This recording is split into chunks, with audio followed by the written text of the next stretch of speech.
All right, hi everyone. This is Charles Cadet, and welcome to today's actionable mini seminar on the 7 broken rules for high performing entrepreneurs.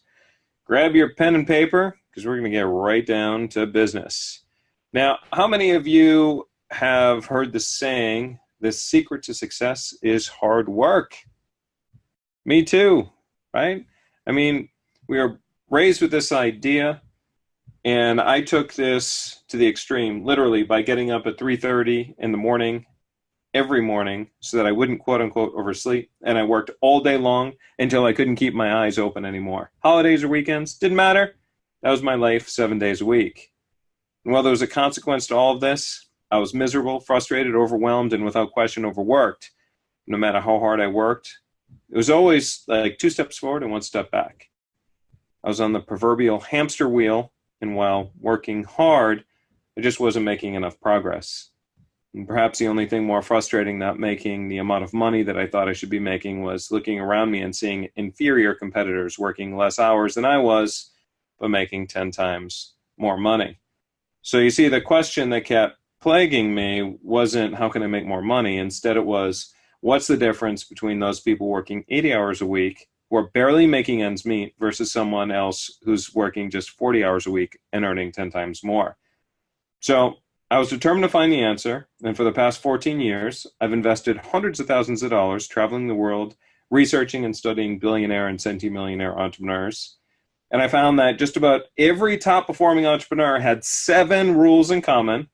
And these 7 rules, literally, they sit on the whiteboard of my office and they serve as a reminder for what's required for me to play at the highest level. And I'd like to give all of you these rules today. So let's get started with rule number 1, and that is intentionality. You see, most average entrepreneurs, they get up in the morning and they let the wake drive the boat. In other words, they're focused on being busy and they let the activities of the day control their actions.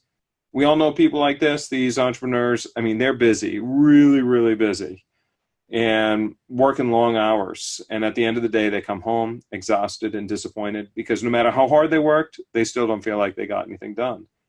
And they're just getting pulled in a million different directions trying to get ahead, but they don't really know where they're going. And they just want more. That's the opposite of the top performing entrepreneur. These men and women are just very intentional. They have their calendars scheduled down to the minute. They have a very specific goal with defined step-by-step milestones that they've established for themselves to know that they're on track. They wake up in the morning and they have their day planned out and they know without a shadow of a doubt what needs to happen. They have a deliberate plan. They know their goal 1 year from now and what has to be true 6 months from now, 3 months from now, 30 days from now, all the way down to 1 day from now in order to be on track for meeting their goals. And that's why we're always asking our clients questions like, what has to be true, say, 30 days from today in order for you to achieve your goal of whatever that might be, $5 million a year from now. It's a process that I actually practice myself every day before I start my day. I'll journal what has to be true at the end of the day in order for me to achieve my goal of whatever it is by the end of the week. And so I highly, highly recommend that you add that question to your morning routine right now, right? What has to be true at the end of the day today in order for me to achieve my goal of whatever that might be by the end of the week? And so that's rule number 1. Intentionality. Rule number 2, measurement. So I attended a seminar actually a number of years ago with a couple thousand people from all around the world in attendance. And as the seminar kicked off, the MC of the seminar was eager to make a point, so he asked everybody to stand up. 2,000 entrepreneurs stood up, looked around, and wondered, what was going to happen next. And that's when the MC dropped the big one, and he looked at everyone standing and said, if you don't know or track any of your metrics, please sit down. And not surprisingly, half the audience sat down. And then he said, if you only look at your metrics once every couple months, sit down. So more people sat down. And if you look at your metrics once a month, sit down, once a week, sit down. And by this point, over 90% of the audience has already taken a seat. And then he asked people to sit down if they only checked their metrics a couple times a week. And as you would guess, even more people sat down. And finally, he said, if you look at your metrics every day, remain standing, and everyone else, please sit. So at best, a handful of people out of a room of over 2,000 attendees remain standing. And then the MC demonstrated one of the most powerful lessons I've seen to date. He polled the audience to find the highest earning members of the group. And we're talking about folks that are pulling in millions of dollars a year. And sure enough, nearly every one of the highest earning members of the group were also the people who meticulously checked and tracked their metrics daily. Now, doesn't that tell you something? I mean, for me, that was my wake-up call. So rule number 2 is measurement. The highest performing entrepreneurs track the most important actions and activities they want to improve upon, and they do it daily. One of the guys I know, he was profiled as one of the rich dads from the Rich Dad, Poor Dad series. He told me that he has his managers send these metrics to him at the end of every single day. Look, I don't care how you get them, just get them. Put them in a spreadsheet and track them daily. This tells you when you're on track and when you've fallen off track and an adjustment is necessary. So if you're not used to tracking daily, ask yourself, what are the 5 most important metrics that you need to know so that if those metrics were true, you'd hit your goal? Just start there. I mean, it could be the number of leads you get. It could be sales conversions, sales revenue, repeat purchases, average transaction size, average lifetime customer value, number of opt-ins, etc. Know what you want to track and just take action. So rule number 3, and we've covered intentionality, measurement. Rule number 3 is accountability. I recently received a client. He owns 2 businesses, earning a few $1,000,000 a year. And he said to me, Charlie, I've gone as far as I can go by myself. Up until this point, the only person I've been accountable to is my wife. And even still, it's a different level of accountability. So no matter what you hear from all these motivational gurus, you can't hold yourself accountable the same way an objective third party can. You just can't do it. I mean, how many times have you set a New Year's resolution and by the end of February, you're already back to all your bad habits? When we're accountable to ourselves, we allow ourselves to make excuses for not doing what we committed to achieving. But when you have someone else holding you accountable, well, that's a different story. Now, look, even though I'm a coach, I too have a coach for myself. And I spoke to my coach the day before my birthday. And we discussed a new project that I'm rolling out. And he asked me when I was going to get a certain deliverable done. So I told him, yeah, I'll get it done next week. And he pointed out that I wouldn't achieve my goal if I waited that long. Then I needed to get it done by Saturday night. So I told him, look, it's my birthday. And he said, good, get it done before you celebrate. And I said, well, I'm going away with, I'm going away. And he said, good, bring your computer with you.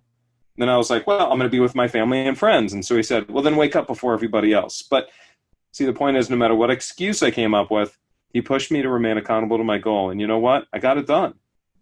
And I'm pleased I got it done. See, top performing entrepreneurs have people who they're accountable to. And for some people, that's a board of directors. Others are accountable to investors, to mastermind members, etc. I mean, if you look at Elon Musk, for example, he publicly talks about how he wants to colonize Mars. Now, it's not because, especially in recent light, people think he might be a little crazy, but that's not the case at all. Elon, like many other top performing entrepreneurs, say things like that publicly because they want their followers to hold them accountable. When you engage the power of somebody else, an objective third party to hold you accountable, you engage the power of what's called social expectations. And that means you'll do more for others than you're going to do for yourself because you don't want to let them down and you don't want to go against your word. So not only will a good accountability partner increase your motivation, they're going to hold your feet to the fire. No excuses. So find an objective third party to hold you accountable. Rule number 4, perspective.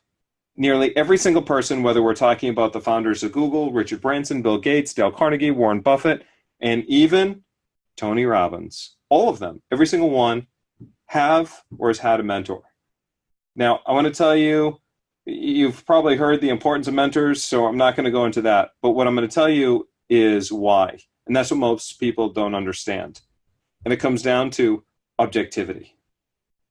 An unbiased third party has objectivity.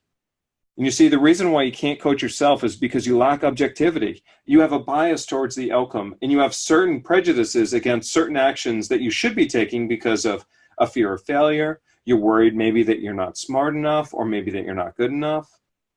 And similarly, a friend lacks objectivity because they want you to like them and they want you to support you. When you join a mastermind, or when you recruit an independent board of advisors, or you hire a good coach, they have the objectivity and they can see the opportunities that you're not seeing and give you perspective that you can't have because you're too close to the business. Somebody once said, you can't read the label from inside the bottle. So an objective third party can spot problems that you can't see and identify opportunities that you've overlooked. An objective third party brings you perspective. Whether you assemble an independent board of advisors, or you hire a coach, get yourself an objective third party to offer you perspective. So rule number 5, reasons and results. We've covered intentionality, measurement, accountability, perspective, and now we're at reasons and results. One of my friends, a guy by the name of Marshall Thurber, maybe some of you have heard of him. He worked with me on a business that I was running a few years ago. This was a proprietary stock trading company where I designed these sophisticated trading algorithms, and then I ran millions of dollars in the market. And each time something happened in the market, Marshall would ask, hey, why this happened? And I would give him what I believed to be was a logical explanation. And he'd come back and he'd tell me, Charlie, there are reasons and results. The only thing that matters are the results. And this back and forth happened a few times where I gave him reasons, and then after a while, he got angry, he got red-faced, and he slammed his fist on my desk, and he said, there are reasons and there are results. The only thing that matters are the results. And from that point forward, I always gave him results-based answers. It took me a while for me to understand the significance of this. But you see, reasons are clouded by bias and emotions. For example, people would tell me all the time why they felt the stock market was going to crash by saying things like, oh, the market is overextended, or interest rates are expected to rise. And those are just reasons. The results, on the other hand, are facts. Indisputed facts, which include statistics and concrete data that you just can't argue with. So, for example, we're right early, a few hours before this particular mini seminar, I was working with a client to develop a new pricing plan. And this is something that has never, ever, ever been done before. And so he asked me, do you think it'll work? And because we have zero data to know whether it will work or not work, I had to come back and say, look, there are reasons and results. We're not going to know until we try it.